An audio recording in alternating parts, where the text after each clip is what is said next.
Okay, well, we're going to go ahead and get started here. So I'm Mark Weinfeld. I'm the managing director here at InOcean, and I want to welcome you all to the second in InOcean's ongoing Insights series. We at InOcean are really excited to share some thinking on the impact of the new privacy laws and how that changes the way marketers are approaching digital strategies. But first, I'd like to acknowledge all of our attendees for giving us your valuable time. Especially, I noticed we have a number of our clients out there, and I want to say thank you to our awesome clients for joining.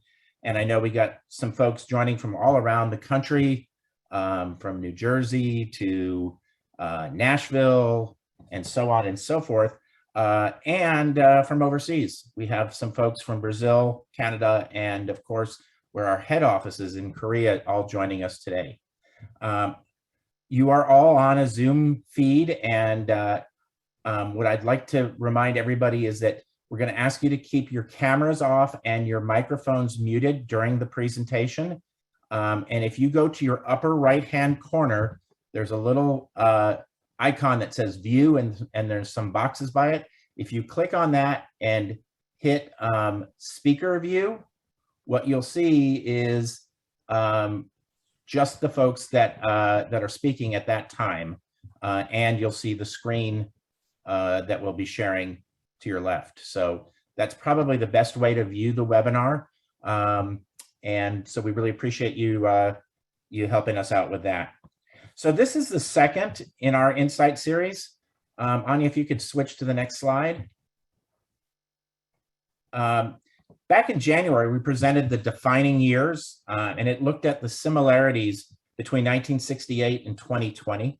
And what was great is we kind of explored what you could learn from the past. So what was happening, not just in 68, but in 69, 70, and so on how that might affect the future of what we're seeing in 2021 and going into 2022. The whole point of it was to spark a very interesting conversation, and I think we really did. We had a big crowd join us back on that Wednesday in January, but I think we've already exceeded that number today. It looks like we have over 150 joining us at the moment. But that was then, and this is now. So today we're talking about privacy.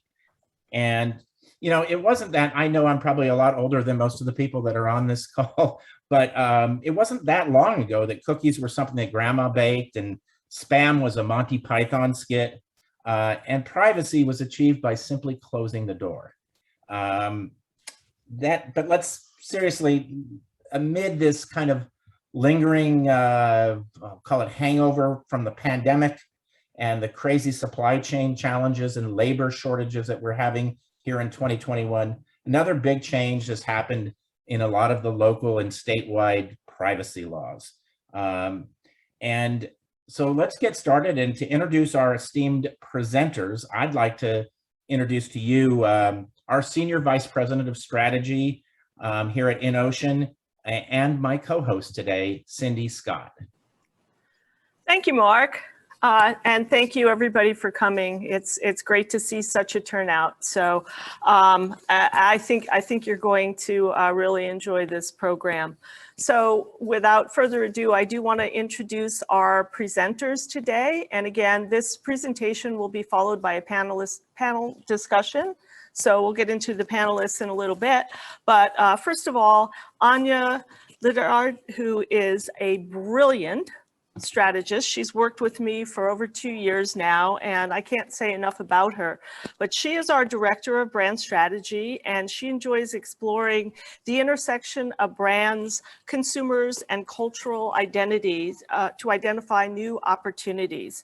And she's worked at a number of agencies prior to joining us, but we're thrilled now that she's with us.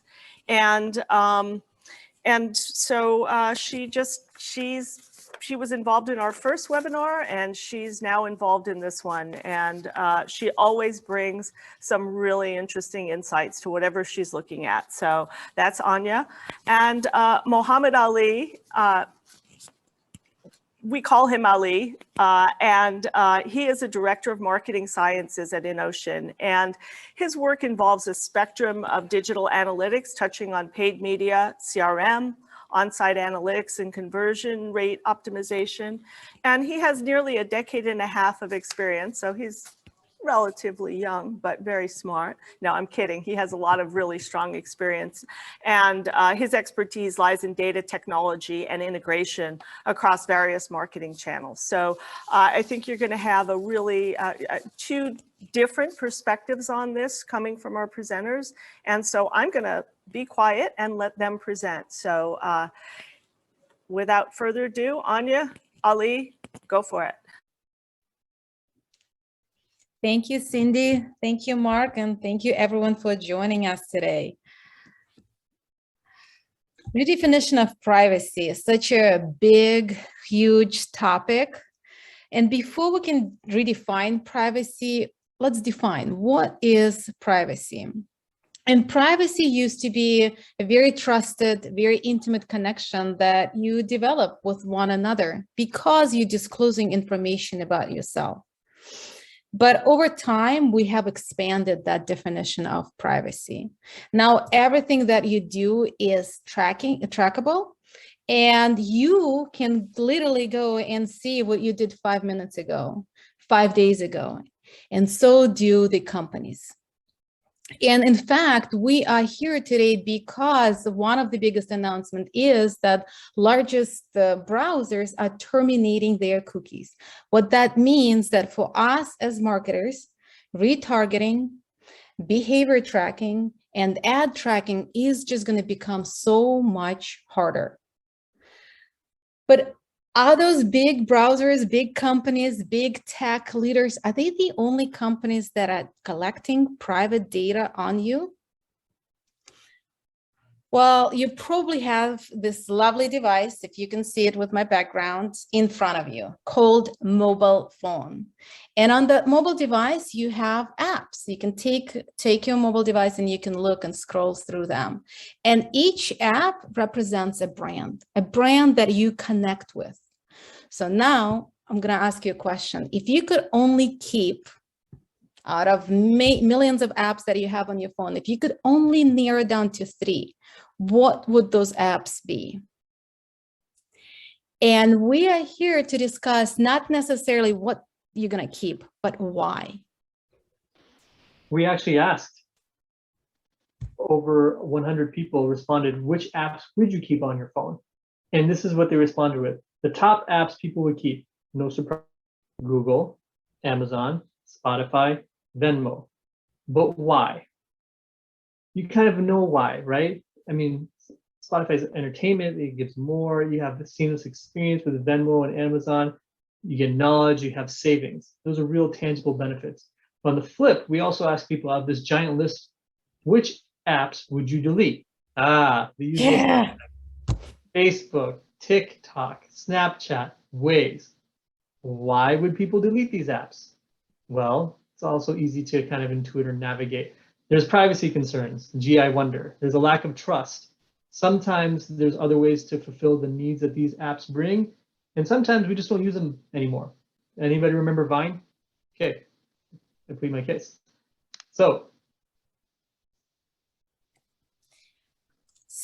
why is that we are willing to really part away with apps that we check on a daily basis, sometimes even between our meetings? And it is because people and consumers, they crave brands that provide value. We want brands that make us a better runner, a better presenter, a better speaker, a better version of ourselves. And in the meeting time and exchange, we develop a very high emotional connection with those brands. And that is the true power of private data collection. Private data, what it allows you to do, it allows you to build intimate and enduring relationship and connection with that person. And that is why it's time to redefine privacy. Private data collection should no longer be just a marketing tool. It should be the tool that allows you to build intimate relationship.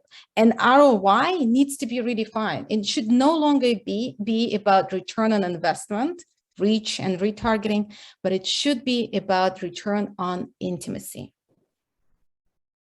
We're constantly bombarded by updates regarding privacy changes, either with the individual laws or the browsers or the platforms. Apple's deprecating third-party cookies. They've been doing it for years. Google's deprecating third-party cookies. Google's switching from flock to interest-based cohorts. Apple's now going to be scanning images of children. Even a more recent update that just happened that didn't make it to the slide, Apple is going to be obfuscating email metrics and identities. So they'll be hiding the people who opened the email, ping IP addresses. And it's just a constant barrage of like this update and that update. And as marketers, we just go into squirrel mode, squirrel, squirrel, squirrel. We're constantly reacting and just chasing after the next thing that we have to navigate around as a technological constraint. That's part of the issue here. We shouldn't be chasing. We should be thinking about going beyond targeting, going beyond our friends in the legal department and figuring out the regulatory compliance issues we need to navigate. We need to shift the conversation from us, the companies, the platforms, to them, the consumers. How do we deliver the ultimate tangible value to them in this new era? So redefining the privacy conversation, there's a very real cost associated with these changes. Sometimes there's technological stacks that need to be upgraded or new considerations that need to be done for tracking or data governance issues that need to be addressed. But the core focus never really changes, providing long-term tangible value to the customers, going beyond an acquisition and going into thinking also as retention as a part of the strategy. And that's all predicated on intimacy, the exchange between two parties to build that longer lasting relationship. Yes, but this is easier said than done. So after we realized what is how we need to redefine the conversation, we really start digging deep into what is privacy cost and benefit model. What kind of benefits consumers really, really crave, and how much are they actually willing to pay for those benefits? And this model only exists in an equilibrium. You cannot provide too many benefits because we're not in the business of being out of the business. And we cannot make the price too high because consumers will unsubscribe and leave. So getting to this equilibrium, and let me tell you that currently the balance is out of control. We are getting out of balance because companies currently have many different ways of monetizing your consumer data. And in return, they provide a very personalized and tangible benefits. Example on the right, all of those different technologies that we put on the slide, you probably have way more in your homes today if you just look around. And what does technology allow us to do? Yes, we can, with Alexa, you can turn on your TV with just the voice activation. You can start your car by using this mobile device. You can track stock market, again, by using technology. What it does, this personalized benefit, it magnifies our superpower ability. And let me tell you, we love those benefits. I'm not sure about you, but I do. And we love them to the point that we allowed all of those technology to be deeply ingrained into our lives. Because in return, we get what we call golden benefits. We get connection, we get knowledge, savings, whether it's time or money. We get behavior amplification, seamless experience, and entertainment. And the thing is, as technology progresses, as brand offerings become smarter and big data becomes more powerful, companies have so many more ways to track your private information. We're no longer talking about just shopping on shoes on the online and that ad keeps following you. We are talking about being away and your alarm clock and unlocking your house alarm, so you letting companies know where you are at what point of time. So this is how smart companies are getting. And that sounds great, except that everything comes with a price tag. The true price of convenience has been revealed. By disclosing this information about yourself, you making yourself vulnerable to behavior prediction, manipulation, security, and all of those things. All of those headlines that Ali was talking at the beginning, they are part of our news feeds daily. Consumers currently feel exploited and unprotected. And that conversation is not going away anytime soon. In fact, 91% of people, they know how much data is being tracked, and they are not okay with that. But the big question is, are we going back to analog? Are we willing to give up all of those benefits that were just giving to us? And if your answer is no, then you just joined 83% of the population. Yes, we are not willing to compromise and give up all of those benefits. We want more of them, but we want the price to be smaller. And therefore, for us as a companies, we can't fight this cultural shift. We have to adjust, and we have to think to change the way we think about privacy and what that means for our consumers. To build return on intimacy, we really have to focus on maximizing and providing maximum tangible benefit to our consumers, and we have to minimize the cost. But how do you go about quantifying this cost and benefit analysis? How do you gauge what's going on? How do you, we conceptually understand, but we want to dig in deeper and try to index what the cost and benefit of some of these services are. So what we did was, going back to phones, we took a look at 50 apps across 5 different verticals: healthcare, retail, hospitality, finance, and automotive. And we looked at a scale that would create tangible benefit and one that would create a cost, but the cost would be the data tracked. And so I'll talk about that in a second. For the tangible benefits, we took the golden benefits that Anya was mentioning and we put it along a scale. So where entertainment's at the bottom and you work your way up to a seamless experience. So we took the apps and we graded them and we gave them a benefit score along that scale. And then we took the apps, and it just so happens that Apple will give you the categorical information that's tracked about you and essentially put it in 2 buckets: data linked to track you as an individual and all the data points that are used, data points that are linked to track you as an individual, data used to track you, meaning that these data elements are given to third-party brokers so they can learn more about you. So if you have more elements tracked about you, then we would give each of these apps a higher score. So we gave these apps a score along this cost and benefit skills that we created, and then we mapped it all out on a chart. So we took all the apps and put it along the x-axis. And then again, we weren't looking at the actual information, how it's leveraged, because we don't know how Facebook uses email addresses or facial recognition, et cetera, but we knew that it is tracked. So we created a cost score associated with each app, and that's the dark blue bar associated with each app. And then we took a benefit score and we made it the orange bar that you see for each app. So each app was then indexed, from 0 to 100, and we have a cost benefit analysis for each app.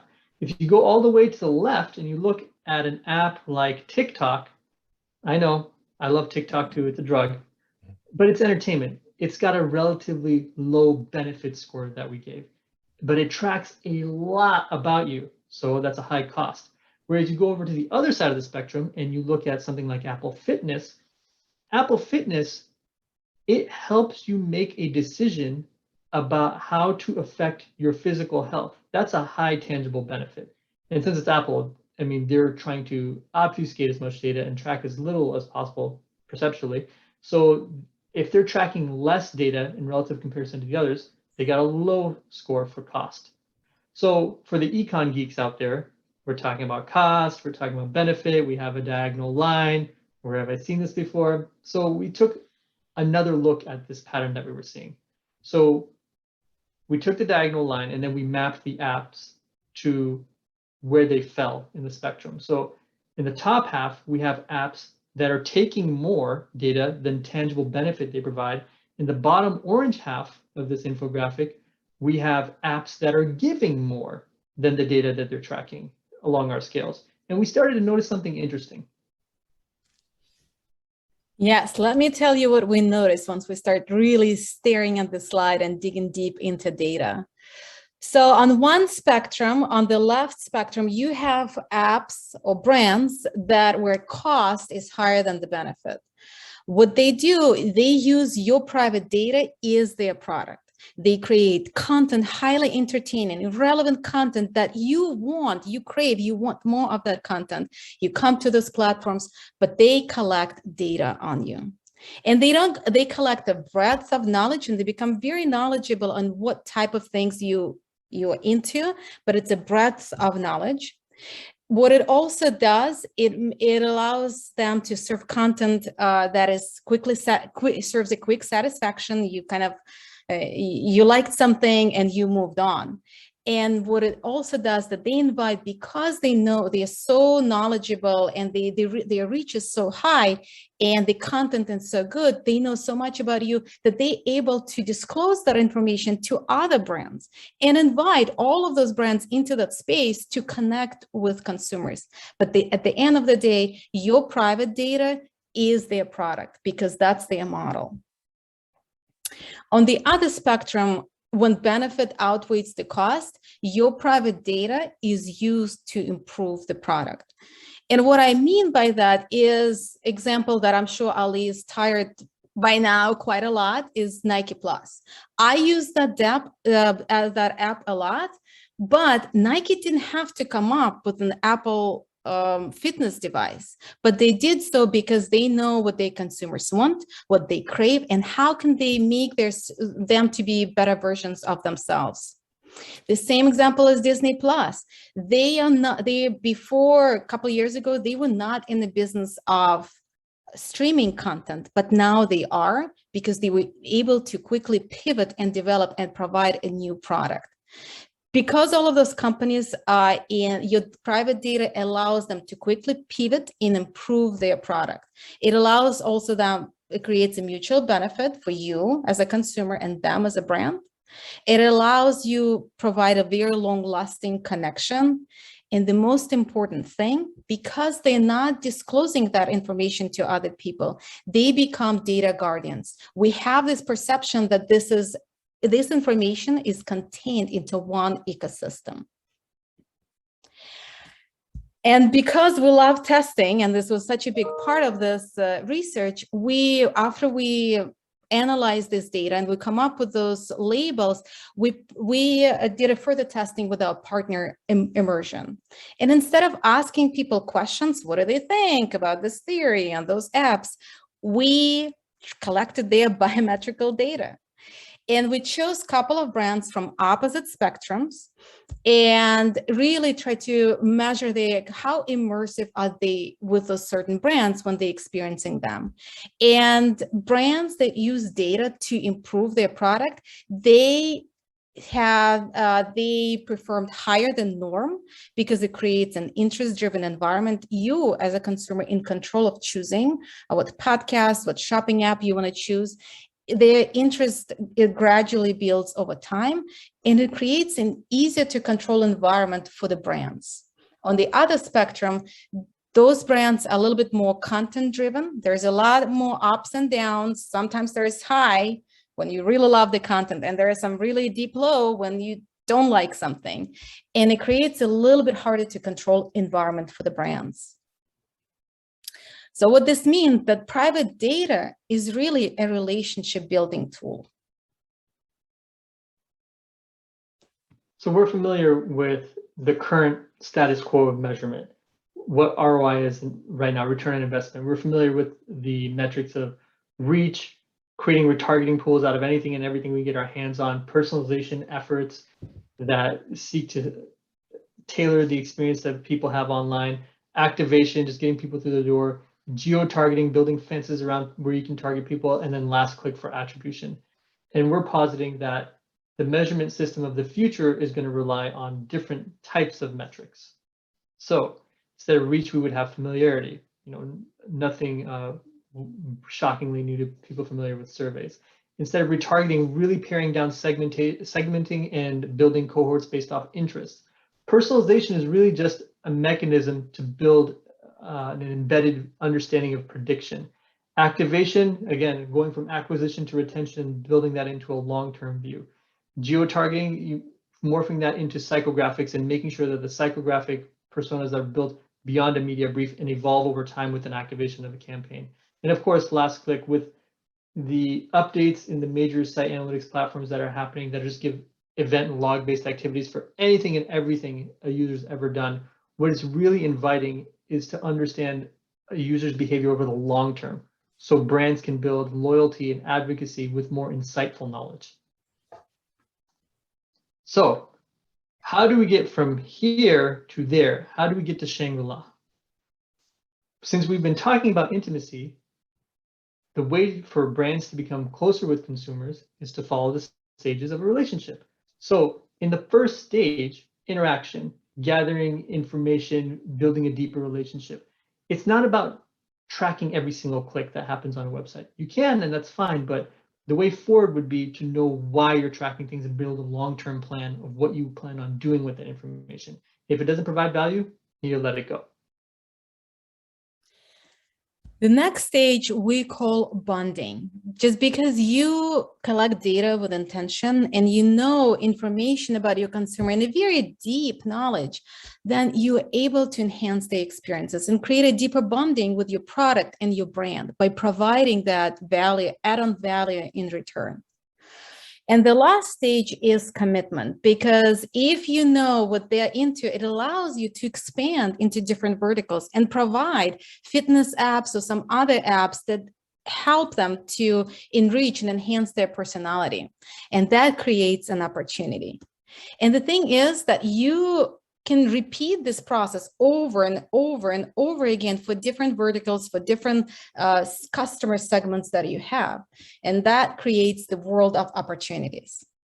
And instead of going down and kind of really facing the risk of stagnation and becoming obsolete, you can just continue following this process that is fueled by the data that you collect. So we also wanted to highlight companies that are following this model really well along the stages that we highlighted. So to start off with interaction, we wanted to illustrate a few companies. So Nibi is basically a Kickstarter company that got founded, and they make beautiful shower heads, but they actually use 70% less water than the average shower head. So because it was crowdfunded, there's already an interest-driven audience that they're appealing to that's eco-conscious. Moving into feedback and personalization, Pros is a company that they're not building a Model T and they're not making a faster horse. They're bioengineering a new type of horse. So they have a quiz or a survey, I'm sorry, that you take online that takes into account your beauty routine and your preferences. And they send back customized products for you as an individual. Again, not every company can do that, but it's a use case for something that we can learn from. And then finally, there's this little startup called Spotify. Maybe you guys have heard of it. They're actually doing partnerships with other verticals like automotive or fitness to further entrench or deepen the relationship with customers and to show the value of the brand on both sides. A couple of examples for bonding. There's this company called Loop, which really allows you to reimagine waste, and you can refill your products. But in fact, instead of providing glass jars, they're actually using a very nice aluminum containers that people are very happily can display on their counters.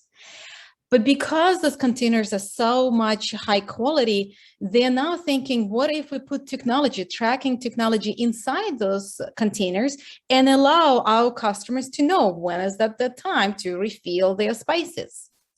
Again, that creates a deeper bonding. IKEA, in Europe, IKEA, because they know that their consumers are into sustainability, they build a deeper connection by enabling them to act on that sustainability value. They literally build an IKEA that anyone, they do it everywhere. But this one doesn't have a parking lot. So consumers have to come by their feet or biking. And on top, they created a park that is always available to the public. Again, by doing those things, by enabling customers to act on their values, that builds a deeper connection. And the last example is Nike. Nike allows consumers to scan their feet realize the size, what they need to order, and they provide delivery service within the app as well. Again, that deepens connection and bonding with the brand. The last one is commitment, and that is my personal favorite one, because I think it opens the world of opportunities, because we already covered Disney and how quickly they were able to pivot during the pandemic. The next one is Patagonia, because they know what the consumers are into. They allow actually to shop products, their secondhand products, alongside with the new ones. What it does, it reinforces connection with the existing customers, but it also brings new customer base. And the last one is new partnership. Target and Walmart, they just partnered with an app that allows consumers to really shop by ingredients, by their values, and choose the products that they like and will be delivered specifically to them. And again, that is a more meaningful partnership where you can disclose data with a purpose to your other partner.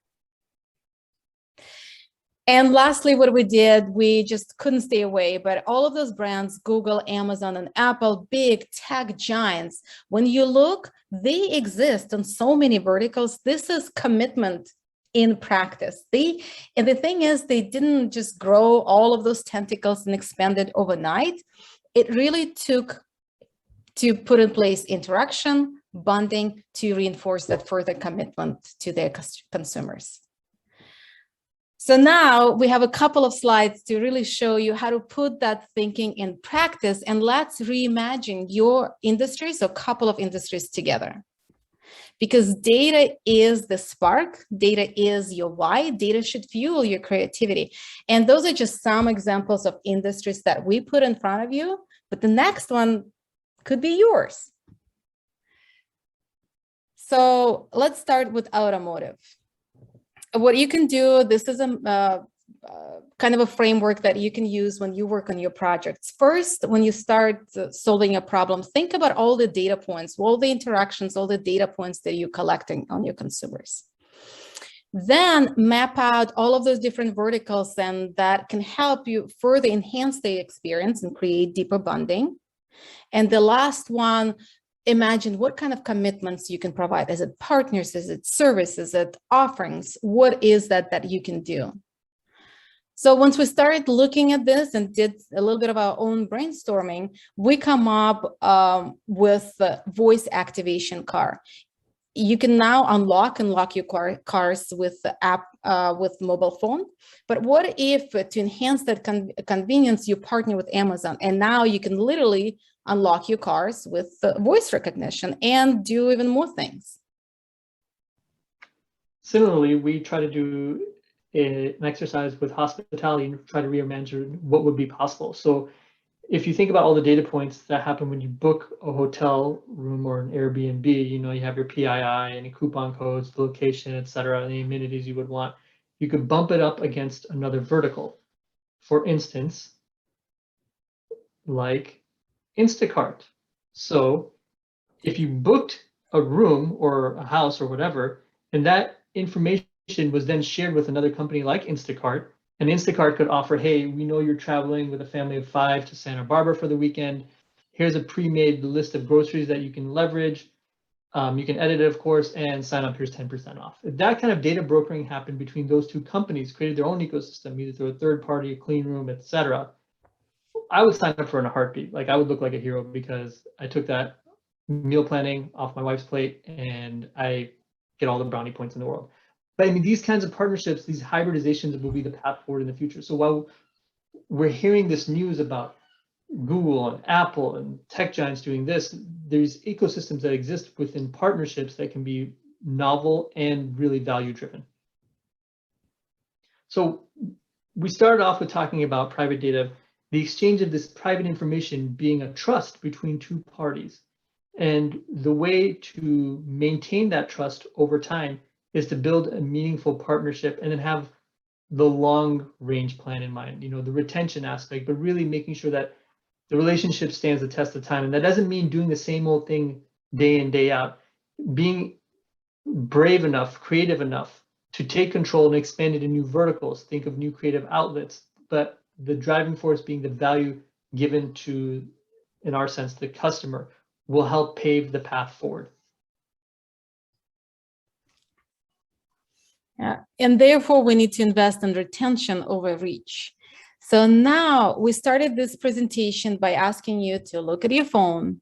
So now look what's in front of you. It's your computer. What's on your wrist? Could be an Apple Watch. And what's around you.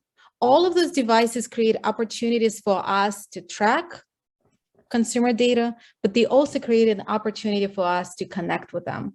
So therefore, we're asking you to, hopefully we give you some tips of how you can implement this philosophy and start thinking of, instead of return on investment, return on intimacy.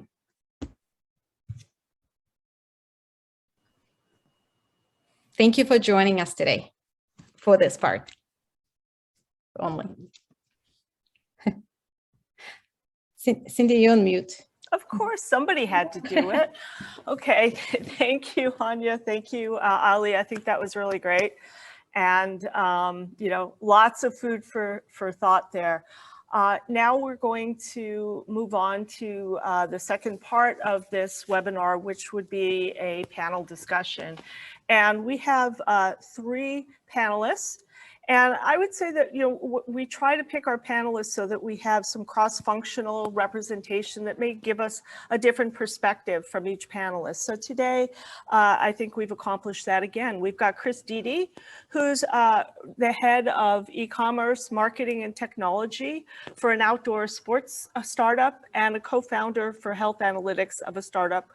And I'm gonna butcher it, but Mipirka Health. You can help me there, Chris. Empirica. Yeah. Thank you, Mipirka. And so clearly a marketer. We have Risto Moiso, who is an associate professor of marketing and consumer behavior at Cal State Long Beach, one of my favorite places. I taught there for a little while, and it's a fantastic school. But Risto, I think, is going to bring really a consumer perspective, an unfiltered consumer perspective. And then we've got Greg Johns, the EVP and Chief Digital Officer at Canvas Worldwide. And so he is going to bring a media perspective. So welcome everybody. And I think at this point, do we want to switch the visuals so that we can actually see our panelists? There we go. Great. So that's Chris.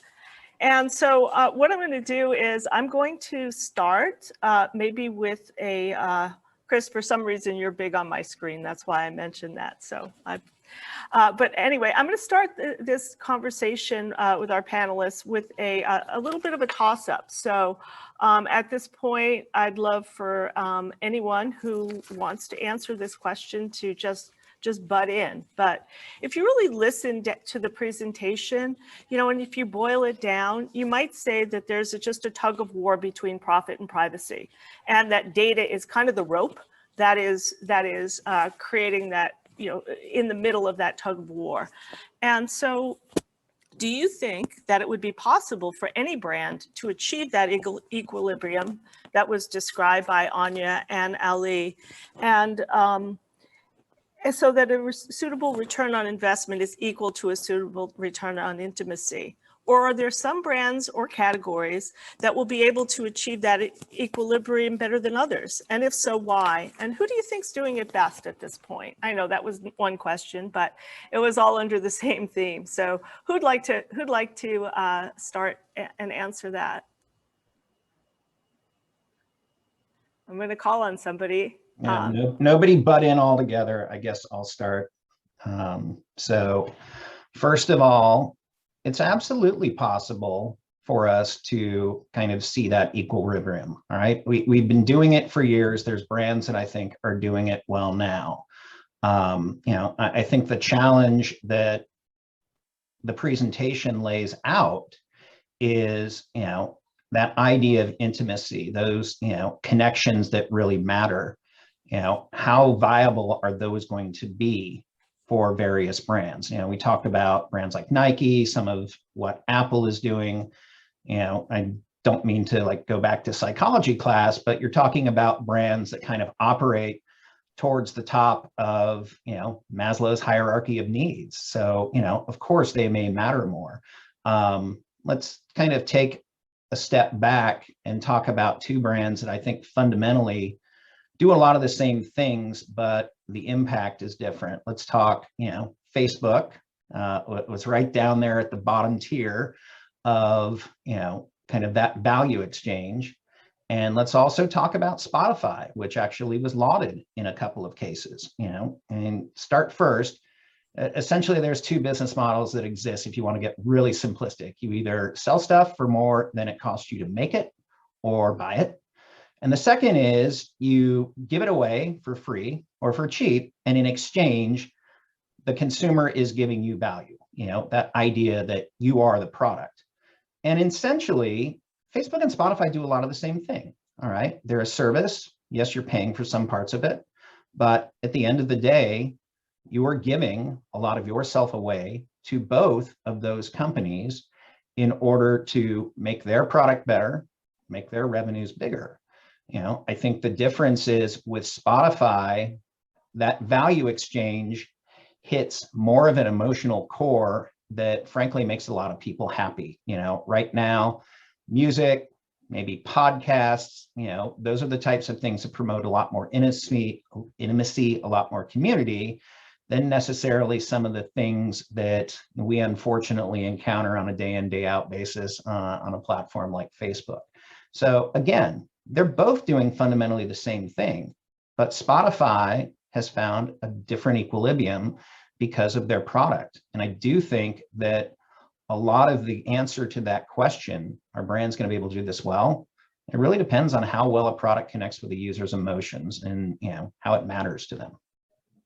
Greg, do you think there's anything that Facebook could do to deepen that emotional connection, or do you think the platform is what it is? I mean, they do it every single day. And, frankly, more has been written in the past 12 and 18 months about Facebook's missteps on the journey in trying to become more emotionally meaningful to its users than anything else. And, remember, Facebook just isn't Facebook proper. It's also Instagram, which people have a radically different viewpoint of in this day and age. So, I think a lot of what challenges Facebook is the detriments that have come with their platform. And, those are types of things where, they have repeatedly failed to address them in a meaningful way, not very much their own fault, mind you, because at the end of the day, their platform is a function of the people that they let on it. But at the same time, they are going to have to shift the way the platform interacts with people so that those bad elements, those elements that give it, kind of the negative NPS, if you will, in the marketplace are being minimized. And some of the good that platform has been able to do since its inception starts to come to the forefront. Can I add some related points here? So I'm thinking about three different kinds of issues that I guess most companies, most marketers have to address, or with regards to this, reaching this equilibrium within these elements. So one of the things, obviously, I think maybe kind of obvious for some is the tech challenges. Like, do you have the capabilities and competences in your organization to be able to create an infrastructure that can collect that data, that private information about your customers? So do you have the ability to collect, and how can you process that data that you have? So that's one thing, that's one factor. And I think that we can think of smaller companies that are going to be a little bit of at a disadvantage because they're not going to have the skill, the technology, the know-how to be able to harvest that. So that's factor one. Factor two is related to your offering. Does your product have the potential? Is it a kind of label product that can actually offer great variety of customized benefits? And I think that again depends on first of all, what your product is, and your customers, obviously what their preferences are, your competition.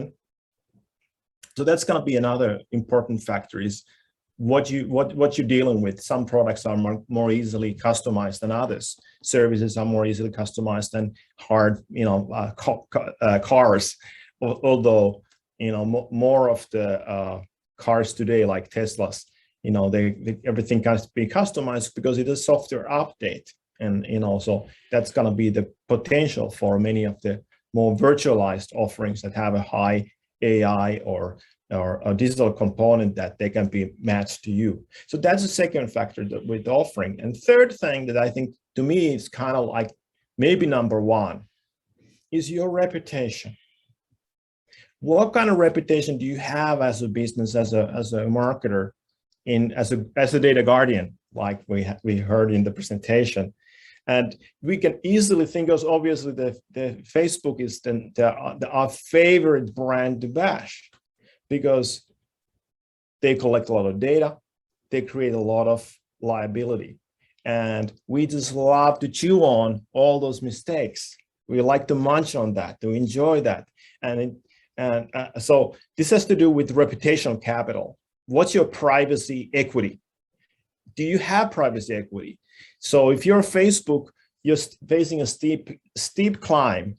How are you going to be seen by consumers as somebody that they can trust more information?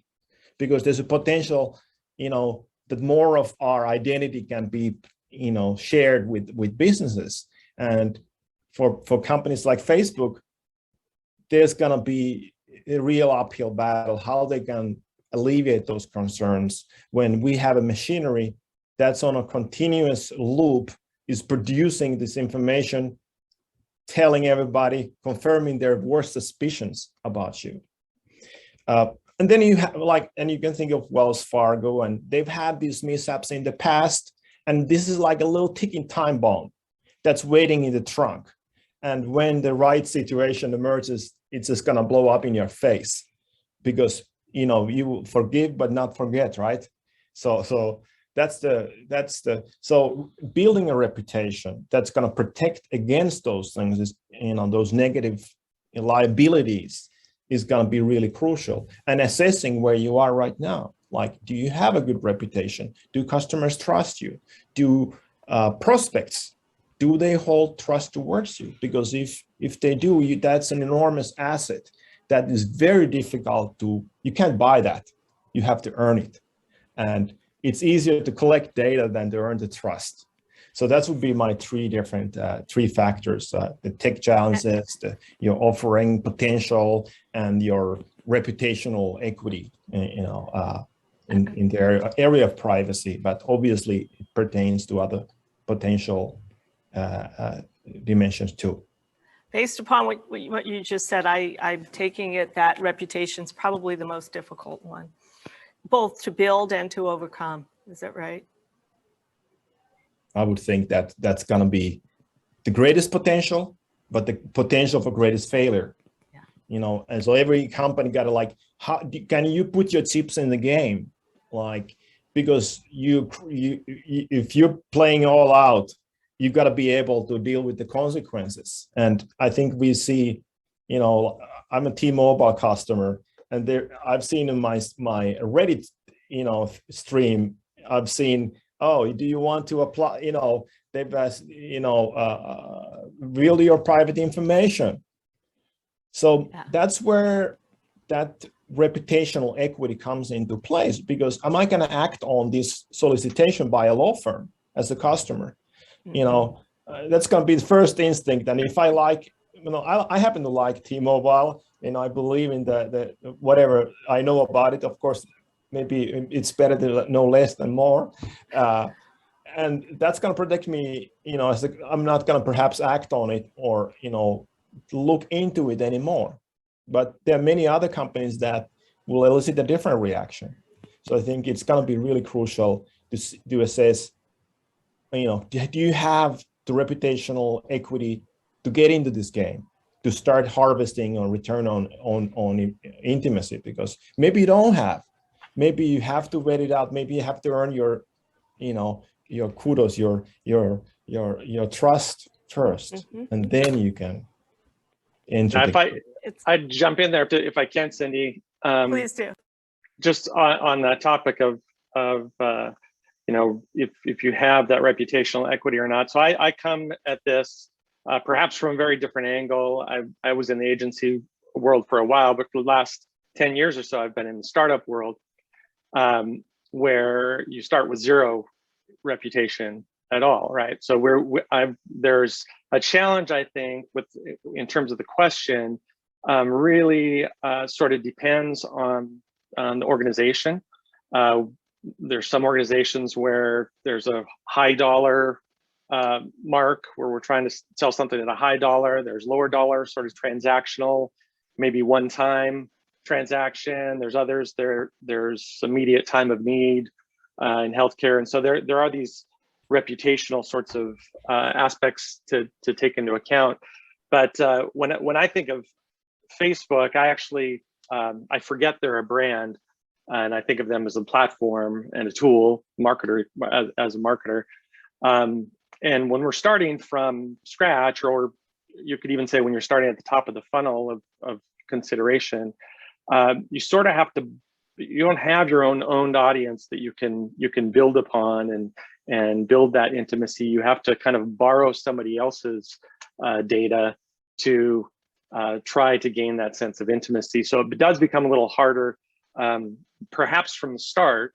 Can you gain that equilibrium at some point? I believe that can be done. We've had a lot of curveballs thrown at us here recently, with whether it's the reduction of cookies, or, like I said, on Facebook's platform as a marketer, some may or may not know, with the last version of iOS 14, it just kind of wiped out a whole bunch of opportunity to remarket, or even actually just even profile a lot of users. And I think Facebook had revealed that you could have up to a 15%, we've seen more, but up to a 15% sort of inaccuracy on your return on ad spend, or what they show in the platform. So there's some challenges there, even when you're on the platform itself and trying to borrow that group.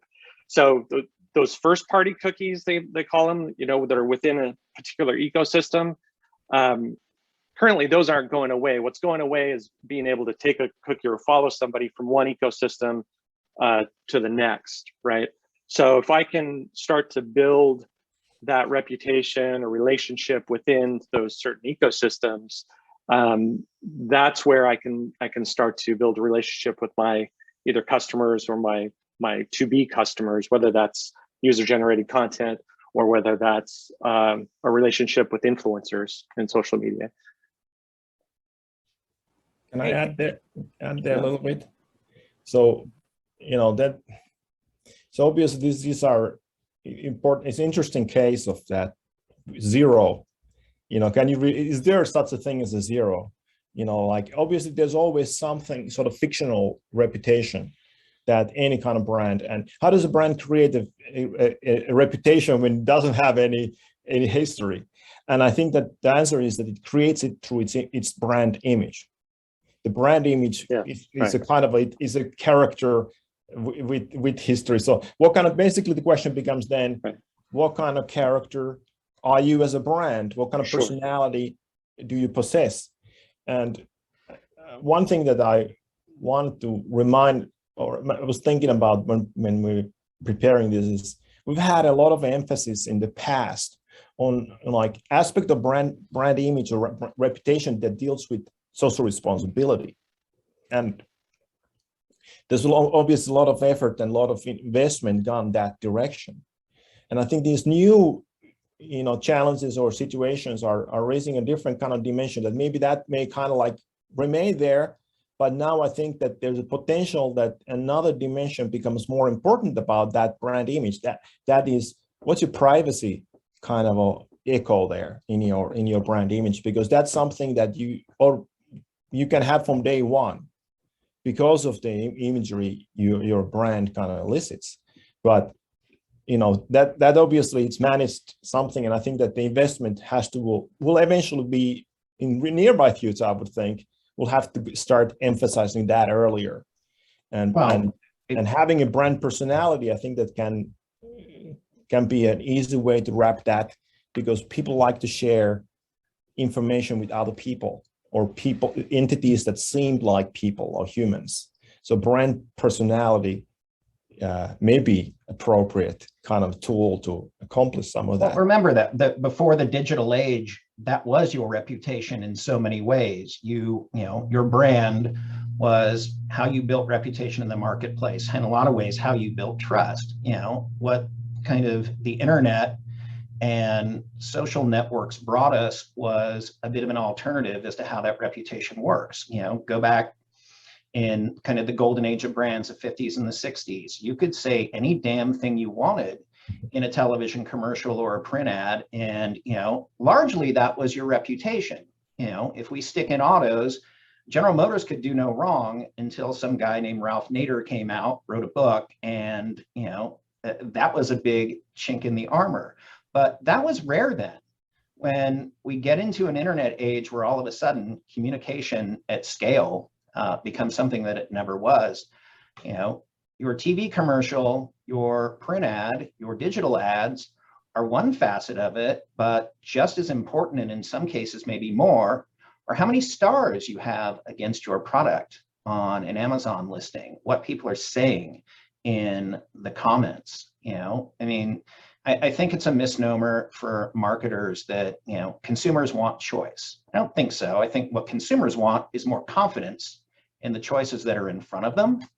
And that's what reputation increasingly means, is that it's not just about what you say, it's about what you're doing, and my ability as a consumer to see that loud and clear. I think one of the biggest things last year, we went through Black Lives Matter movement, and a lot of discussion, more than ever, and certainly necessary, on the idea of diversity.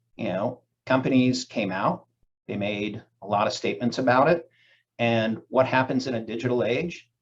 Consumers, advocates, take them to task and say, that's great that you're saying this. Now go tell me about what your board's makeup is.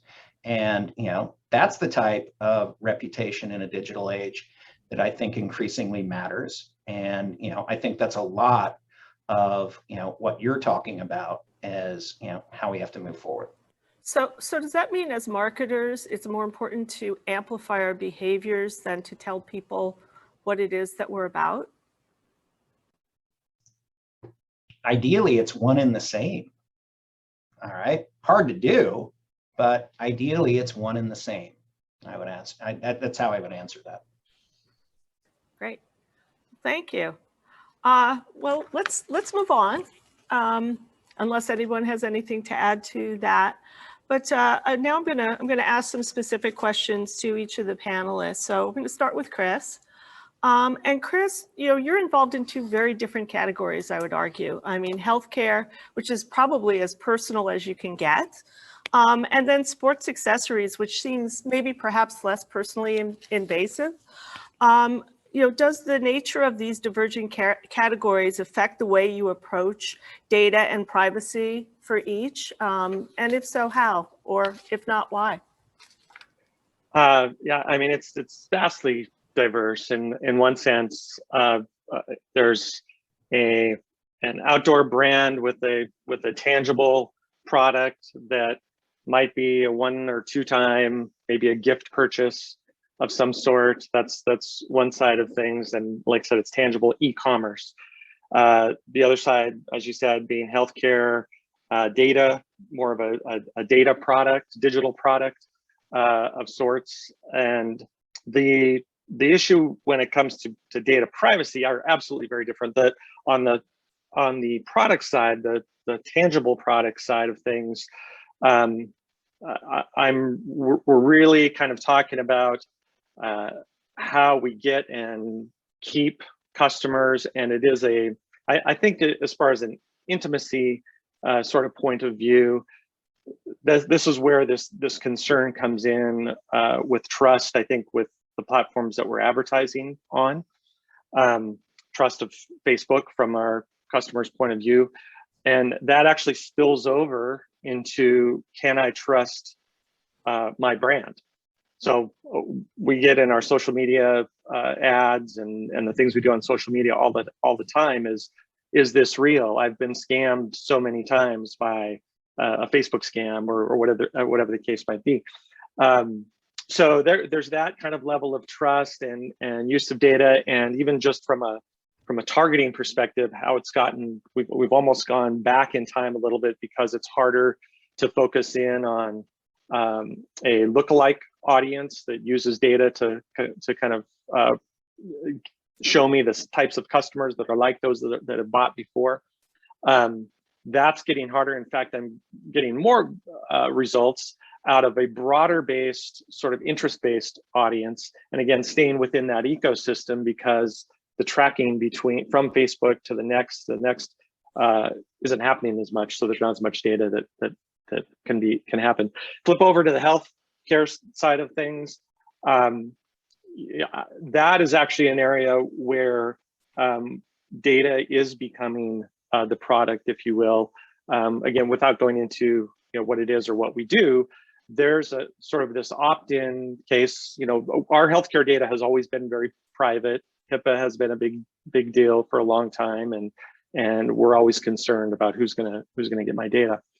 But if I can give you some information about my health, and the solution you give back to me is customized to me and will give me a better health result, then I'm all in on that, and I have a trust relationship with you because I'm giving you some information and I get back something in return. So it's challenging. Again, HIPAA laws and things of that nature that don't exist in a non-healthcare world. But the privacy issues are very different. The customer concerns are very different from one industry to the next, which is why I think I was saying on the last one, where that balance is sort of going to be different. I think on a vertical by vertical basis. Yeah, it's interesting, something that you said, which was, you were talking about in the sports world, the sports accessory world, that, you've gone really from lookalikes to broader interest-based targeting. And I find that interesting, going back to maybe more of a mindset segmentation than a behavioral targeting. But is there an upside in terms of being able to better emotionally connect with your audience because you are like-minded? And does that give you any permission or any leg up on trust, do you think? Yeah, so interesting. I think probably one of, if you talk intimacy on that side of things, when a customer or a potential customer actually gives us their phone number, that's one of the most intimate things we have. We use it every day. We have our phone, and that's our phone number is kind of our identity. We've found that SMS marketing, in that case, if we can give something of value, they're going to give us their most intimate thing, which is their phone number, to interact with them then on a variety of topics, whether that's just sending a fun piece of content or whether that's sending them a deal. So there is that building of, and on the content side, seeing other customers that are having fun the same way that they might have fun does build, I think, that community in that world. Yeah, very interesting. Back to the future now. So Hristo, I've got a question for you now. We all know the consumer behavior has changed dramatically since the beginning of the pandemic. How has that affected, or has it affected, consumers' attitudes towards privacy? Is there any relationship at all? And if so, what should marketers be thinking? Well, frankly, I do not know, because I don't have data about that. And part of that challenge is that the short-term effect and there's a long-term kind of a latent effect. And I think that's this latter scenario that is more important in my book is to look at that long-term dynamics. But let's say one of the things, if you look the last, since March of 2020, where the craziness sort of took another turn, I think we've seen some trends or patterns that raise questions for me about what's going to be happening with consumers' concern for privacy and how to think about privacy. So one end, you have the purely health, biometric and, the contact tracing, the COVID tracking, passports. And so this is already kind of like language and concepts that are circulating in news and people are talking about them, and they're really stimulating a couple of different basic responses. One is that, I don't want to share my private information. That is my most dearest information, and I'm definitely not going to send it or sell it or share it with anybody I don't have the greatest trust and admiration for. At the same time, part of that pattern, and maybe Chris has data about this, is what maybe I would suspect would happen a lot is acclimation, that consumers get kind of naturalized to hand out more and more this, I would consider biometric data or, track contact, tracing pretty private, because it's who you interact, how much time you spend, where were you. It's like really the kind of CIA, NSA information that most marketers are not privy to. But now we've, as a society and as a global community, we're more aware that this information is actually being, shared. And that means that it's somebody could get hands of that, could get hold of that data without your permission. And maybe how many consumers read the disclaimers and permissions that they hand out? Yes, I will give permission, because it's 45 pages of legal disclaimers that most people don't read or can't understand. So that's one part, that we have this bubble of social, concern about data handling, about their private things. And I think one of the things it is that it's going to have not just healthcare industry related impact, but also a more general spillover on other industries where consumers, perhaps in the long run, they'll begin to think, well, who has my data? What kind of data do they have? And are they telling me the truth? Other part that I think is really kind of comes along there, in the same period, we have had all the craziness about, like Dominion voting machines. That's the sort of private company that now holds information about some of the perhaps even more private choices that we make than biometrics. Like you can maybe talk with family and Facebook, you can reveal everything about your health condition, but you're perhaps not going to reveal your, political choices and affiliations. So I think that's part of this kind of bubbling of suspicions that I fear it has been going on and has potential to contaminate how consumers think about many other brands, not just healthcare, not just voting, but any brand, because it's elevating in consumers' consciousness this idea that maybe somebody has some data about me, or my family members, my loved ones, my children, my grandparents, that I would not like them to have. So there's, again, the potential of some sort of dulling of consumers' sensitivities, like, okay, it happens already. I can't do anything about it. But I think that there's also this, some problematic scenario that this is kind of building a kind of cachet of suspicions. And eventually companies will have to sort of deal with that and address those nagging latent concerns that will become, a problem at undefined point in the future.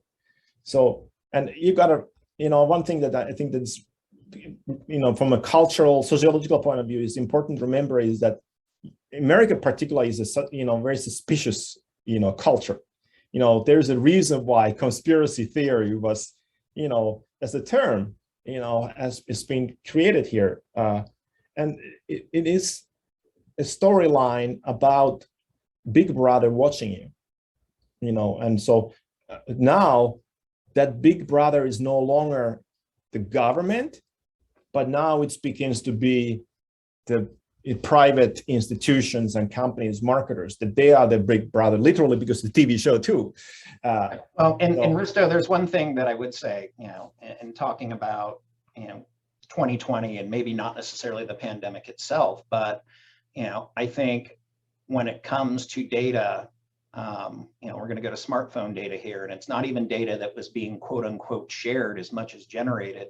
Like, one of the biggest things that happened last year was during a lot of the different protests for BLM or otherwise, it was revealed that the government had been buying up location data from companies that auspiciously supply it to marketers, companies that marketers use to try to justify the ROI on their marketing spend. Did you walk into a Best Buy? Did you walk into a car dealer? But it was found out that agencies like ICE were buying this to try to figure out where the protesters were gathering in Portland. And it raised enough alarm bells that Ron Wyden, who's one of the senators that actually gives a shit about privacy, introduced a bill to prohibit government from doing the things that marketers do, or at the very least, having to go through more formal channels. So, I do think that it does go back to a lot of what you said, which is, consumers are going to become more aware. I don't know that it's ever going to happen by going and reading the disclosure as you are, installing that app. What it's going to happen are the events like that. The event at Target a few years ago where the father, learned his daughter was pregnant based on the offers that were being sent to his house. It's going to be those types of things where, education happens in these big bursts. And, I think that from a business standpoint, it is really incumbent upon us to try to do that well, not just to, explain a value exchange, but also explain why you should give trust in that value exchange, why it matters to you. Thanks, Greg.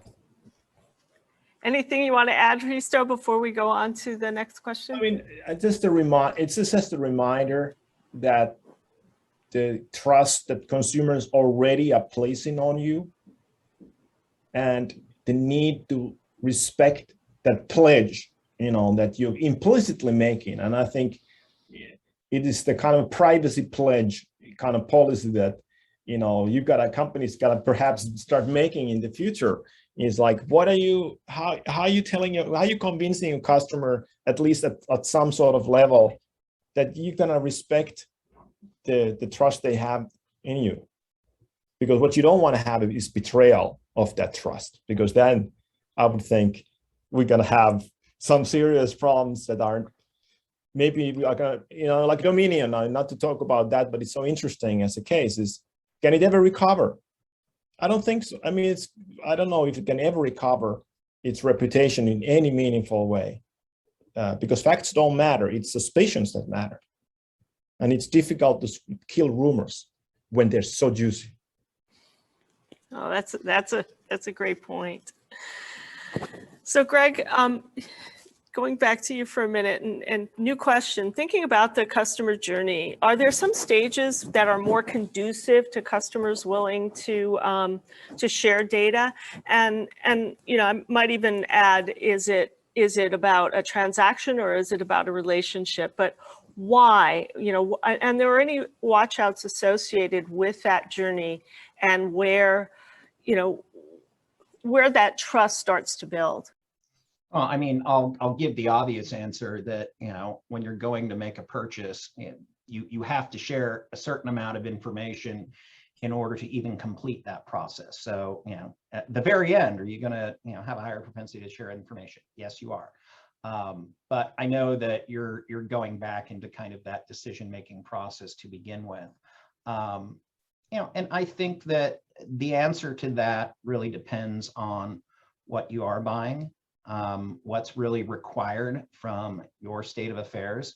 We have financial services clients, for example, and, some of the information that a company can ask for in that process to kind of qualify you to say, are you in this segment, or are you somebody that fits our products, can be very intimate. What is your net worth? What did you pay for your house? How much do you make?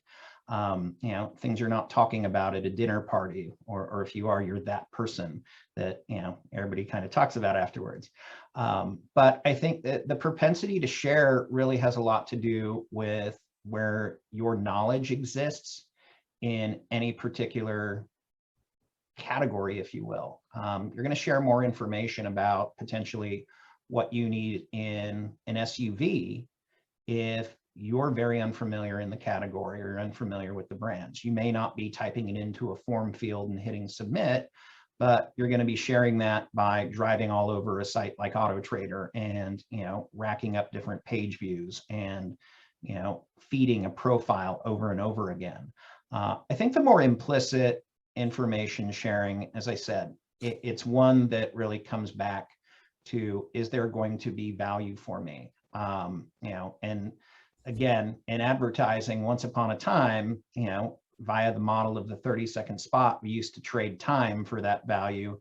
And nowadays we trade privacy for that value. So, if there's a way that I'm necessarily going to, get 10% off this transaction, yeah, I'm going to sign up for your newsletter. I'm going to give you an email address. And maybe I don't know as a marketer that I can take that email address, match it to an identity graph, and all of a sudden, even without cookies, I can see all types of things you're doing all over the web or all over your smartphone.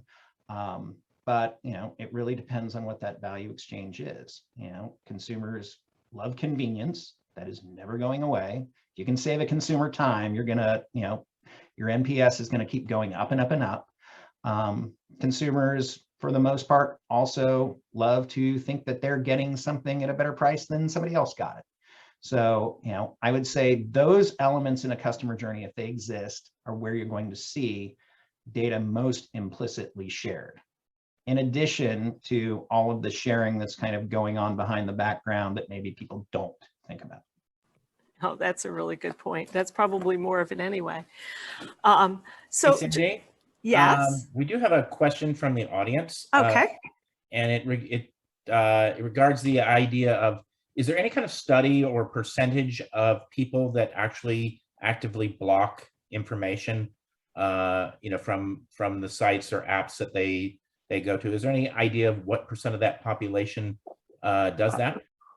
I can take that unless somebody knows of a very specific large study, but this is a new thing. Like we just with iOS 14, we started getting that message when our apps updated, right? We got a message that said, do you want to share? Is it okay? Well, first they give you a message first that says, hey, please click OK when the next message comes up.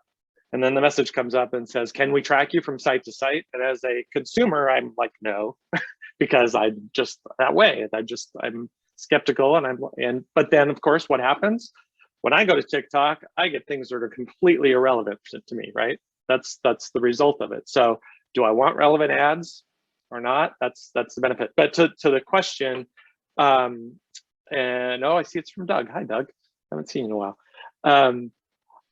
I actually just saw something on Ad Week or Ad Age or one of them that I could pull up that about 15% of the data is skewed now because as a result. Now I don't know if that's what that means in terms of percentage that have opted out, but 15% of the data that you're getting back out of your Facebook ad spend is skewed because of it. But I can look and see if there was a study that kind of went into, but again, it's very new. We're just getting these opt-out things now. I mean, Chris is right. The best study going on is the giant focus group called iOS 14.5 and, soon to be 15. So, app tracking transparency opt-outs. I don't want to say they exceeded even, the biggest pessimists' wildest dreams, but they've been north of 70-75%. And it is variable. Depending upon what the app's purpose is, I suppose. And, you know, Cindy, put your point, what the intimacy level with that app might be. But, you know, that said, I think, you know, one of the things we're going to have to potentially take into account is, again, to Chris's point, what are we seeing degrade in that process? How is that going to affect over time? You know, not getting relevant stuff on TikTok might not matter to you. If all of a sudden you're not getting the discounts you're used to on Amazon, that might matter to you. And Amazon's a bad example because they have more data on you than just about anybody too. But, you know, I think you get the point. And, you know, we're going to see more and more of these occur. You know, 15 is out for 3 days. There's going to be more features in there that are going to be that answer to the focus group of blocking data. So, you know, stay tuned on that answer. It'll be interesting to see if it tracks with our hypothesis about return on intimacy. So it'll be interesting. So we've got a few minutes left, and I think we have one last question. So, and this is a toss-up for the team. So as technology is always evolving, so will the ways in which personal data is defined and collected. So 2 examples are facial recognition and voice, not to mention augment AI. So as these technologies evolve, what do you see as the biggest privacy issues around the corner in the future, if you put your crystal ball in front of you? I'm going to just say maybe integrity of the data, you know, identity that's revealed, because we have I don't know how that's going to work out exactly, but, you know, I'm thinking about when consumers became aware that they've been tracked through their webcam. You know, you had a whole marketplace bubble up that you could put a little sticker there on over the camera, you know, or wear glasses that gonna inhibit facial recognition. You know, like there's a market, there's a demand for real demand for those things. Obviously, they're maybe not so frequent, but it's interesting part of this development. So the same kind of thing is going to become, I think, about from the AI threat or AI potential is how our consumers going to start camouflaging their identities. You know, we already know that, you know, you supply, maybe if you give your phone number at a grocery store, but you may not give your correct email, or you may give a false name, or whatever that may be, that has to be kind of cleaned out from your other sources of data. So the question is, in my mind, is from a consumer's point of view, is what are they going to do to sort of block that? So what's going to be the AI blocking technology that's going to, you know, become available? There's always going to be that. So that's not going to be, that's my thought. That's what I wonder. Like, what's that going to look like?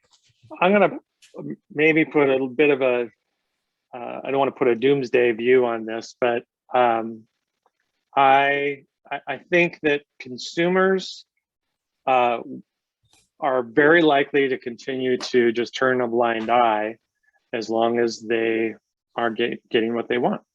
So if, again, come back to Facebook, for example, you know, Facebook certainly has usage has started to go down, but it hasn't dropped off the face with all the different information that's out there now of how Facebook is all this data. I mean, there's stuff that's happening on Capitol Hill talking about data privacy.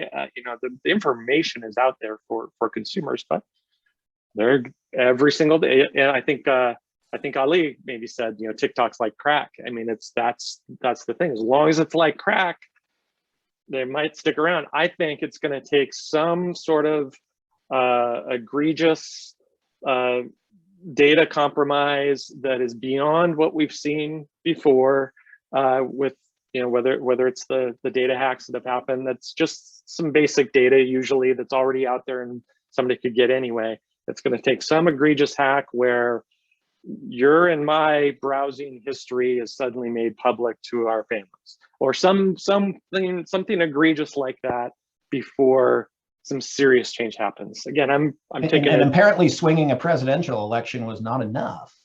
Yeah. a few years ago, because that's a prime example of, an algorithm and the power it holds in our society now.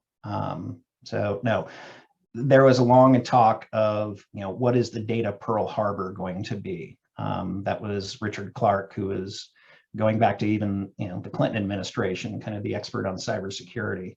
And, I had thought at one point 2016 was the data Pearl Harbor, but, people marched on, and, the same people that will answer a survey up and down, I'm very concerned about privacy, I will not share this. 5 minutes later, will then go post 5 things on Instagram that could prevent them from getting their next job.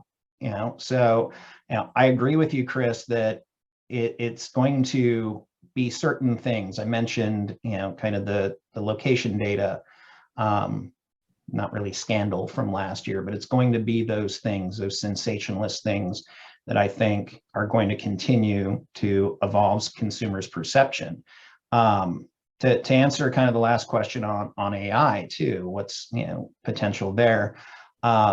Certainly the idea that AI makes sentient tracking possible. So, Risto mentioned, how are you going to obscure AI? Well, there was a reason in Hong Kong in 2019 when there were a lot of political protests going on, they banned face coverings because, the Chinese government has invested a lot of money and time in being able to leverage facial recognition to accomplish its means. Obviously, COVID kind of threw a wrench into that, but all that said, I think that is going to be a big battleground that we're going to start seeing. And it's not simply for governmental tracking. There's, facial recognition software now that you're using to go get on your plane. You may have used it in the last month. So, businesses will certainly have a role in this. Amazon's building a chain of grocery stores on top of all of this right now.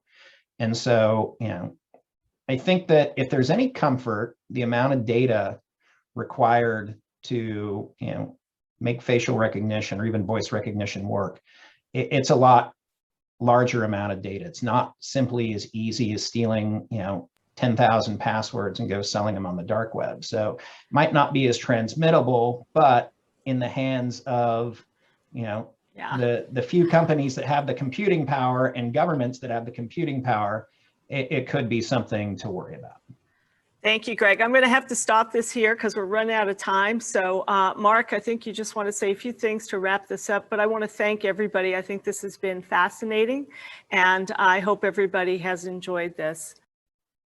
Well, thank you, Cindy. And hey, thank you very much to our 3 panelists. Great conversation, very insightful thinking, and we really do appreciate you participating. And thanks to Anya and Ali for lobbing out what a pretty compelling category that definitely offers a lot of different opinions on that. So thanks to all that participated, and really especially thanks to all of you that have attended and spent an hour and a half with us today. We very much appreciate that. And I just want to say that we will make this webinar available online. If you registered on the Eventbrite site, we will be sending out a link to both the PowerPoint presentation as well as the recorded webinar.